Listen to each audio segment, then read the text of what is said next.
Hello and welcome to the Celebrity Chat Room. I am MC Jam and I'm pleased today to be joined by one of the guys who've been in the game now for 13 years. And that's mean we have a lot to talk about. His name is MT7 Degrees and he's the president of Shatta Villa Music. My man, you're welcome. Thank you so Welcome much. to the show. How you doing, man? So much. I'm good, man. It's been a minute for sure. Yeah, Looking fresh, I can see. yeah, man. Welcome back from India. Thanks a lot. Hope it was The all fresh hassle over there. was Yeah. massive. Okay, here we are, and the chat room is all open for you. And yeah, you've been in the game for 13 years, and I've been wondering, how was the approach when you first started your journey?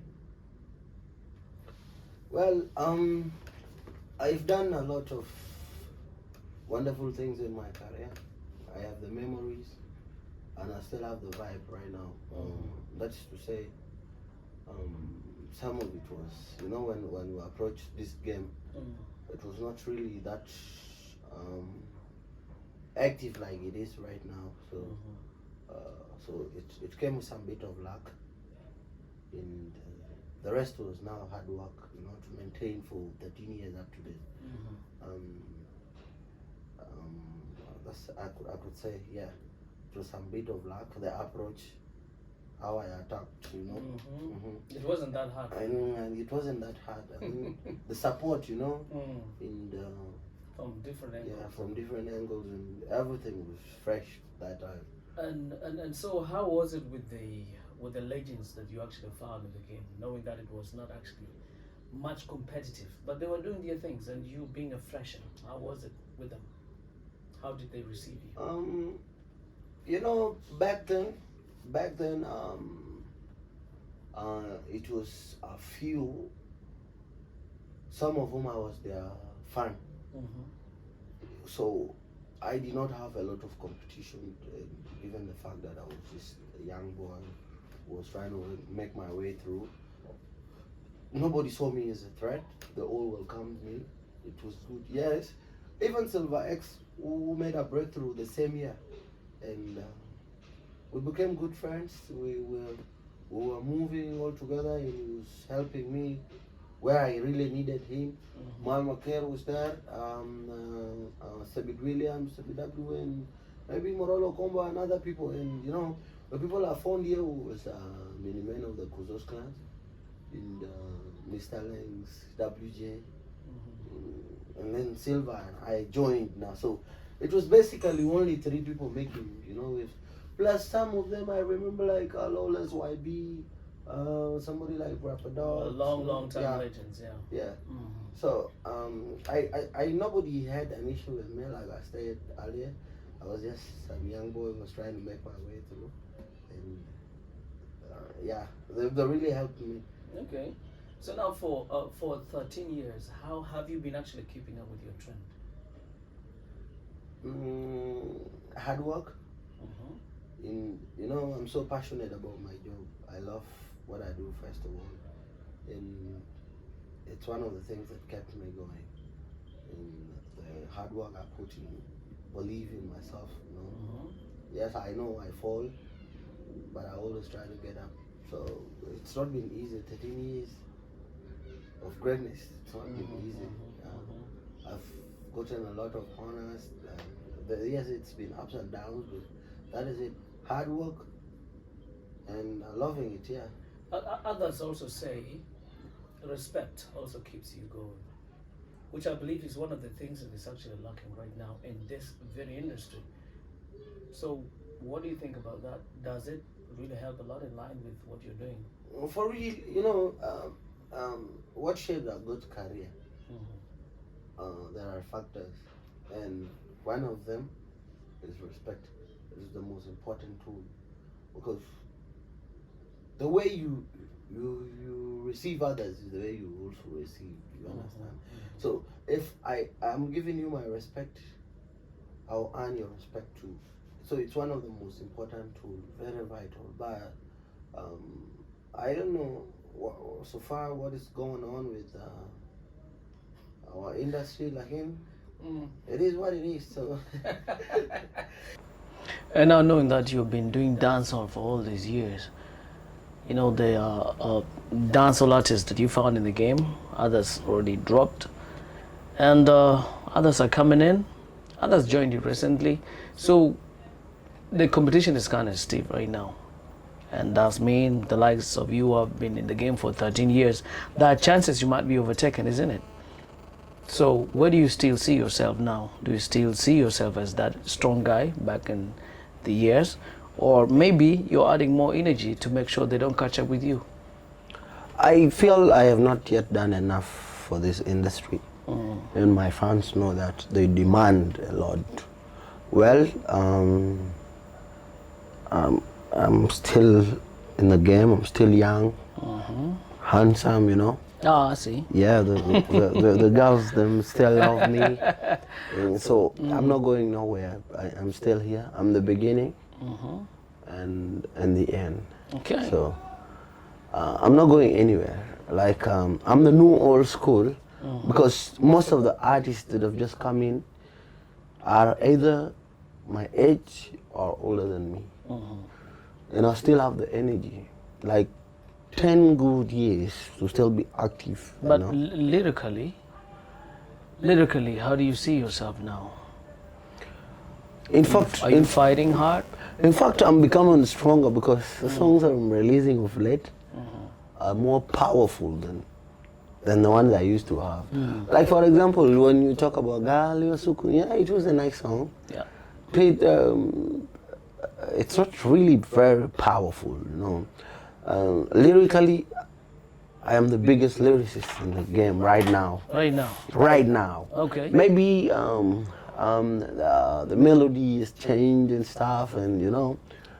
But I keep up with, you know, with the trend. Yeah. Let's talk. I find myself. Let's talk about your genre.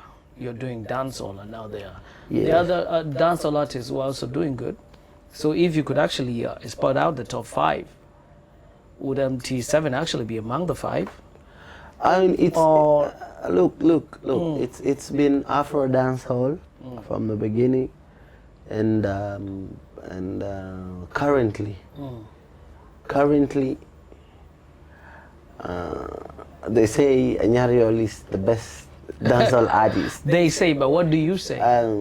I feel everybody is good at what they do. I'm just doing my thing. It has been 13 years.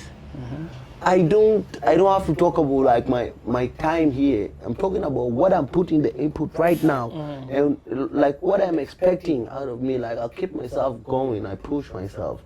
So I am not really gonna talk about who's the best and who's not the best. But for me, I know I'm the best. I'm the best, and I'm the greatest of all time. I see, you're the GOAT. Yeah. Okay, now talking about songs like you said before, lyrically you're becoming more powerful, and the songs you've been releasing lately, you know, they are meaningful, and actually, yeah, the tunes are nice, and people keep enjoying it, like I do here everywhere I go. So let's talk about this one specific song, which is Ayability. Here you actually poured your heart out, I believe, to your government, to the citizens of South Sudan, and also to other well-wishers. So when this song actually first came out, how did the public react to it? The way it was perceived by my fellow countrymen was actually positive.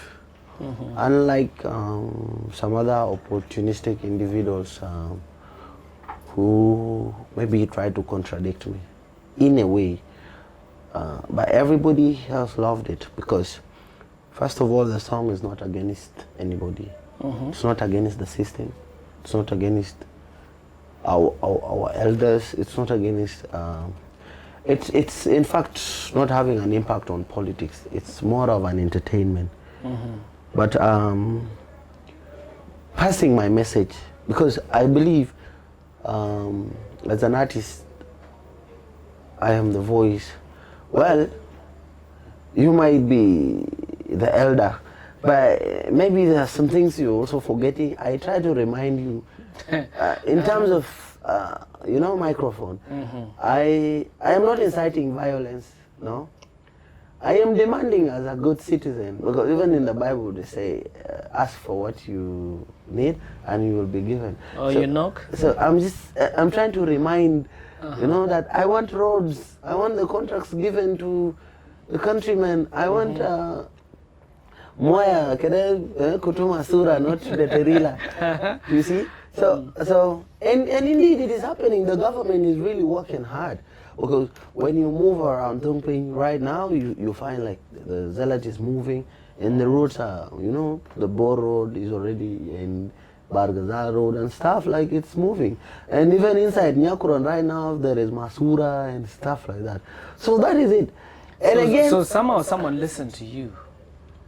Yeah, I think someone listened to me. Because I believe if we have a problem and we don't identify our problem, we cannot solve it. It's like going to the hospital and you don't know your sickness. So you must be, you know, checked, right? Then they found out this is malaria, and that will be treated. So I wanted us to, I was identifying our problems. Our problems are roads and, you know, Masura, Trila, and that can be easily fixed. Yeah, that can be easily fixed. So I have no issue, and if you think I'm against the system, then you have the problem. Because I'm not against the Yabat. You're only reminding them. I'm just reminding them of what I need. I don't need position. I just want the road clear, and I start doing my business. This Nangulu, Dura, dumping, Minanagla, Ladi, So in other words, you know, when you were writing this song, going to the studio for recording, and when everything was done, you never really got scared when you were like, yeah, I'm going to premiere this song. You were not really afraid of anything. I wasn't afraid of anything because everybody knows where my loyalty stands. I am not inciting violence. Perhaps these people you see up there, the General Ad, the president killed himself, is a parent. He's a parent. And if he's a parent, I'm like their son, and I have to talk. God has given me the chance to use a microphone, so why don't I use it to talk to them? Because in a home where there is no communication, that is not a home, which means it is not to help. So I don't have any power to reach him or any other person. But through what God gave me, I can communicate. All right. It doesn't matter. I am not expecting anything in return to the V8 or Lajakita, no. I'm just talking. Shala Grusta Vieda Kutu Shokol. Well, I can Kudufe Shokol, I will be the most happiest person because that's what I want. And in fact, if someone gives me a V8 now on camera, I will do the unthinkable. That is to say, this V8 you are giving me, do something else with it. I'm not expecting a V8 or anything. I do it for my country. Okay. Yeah. So now talking about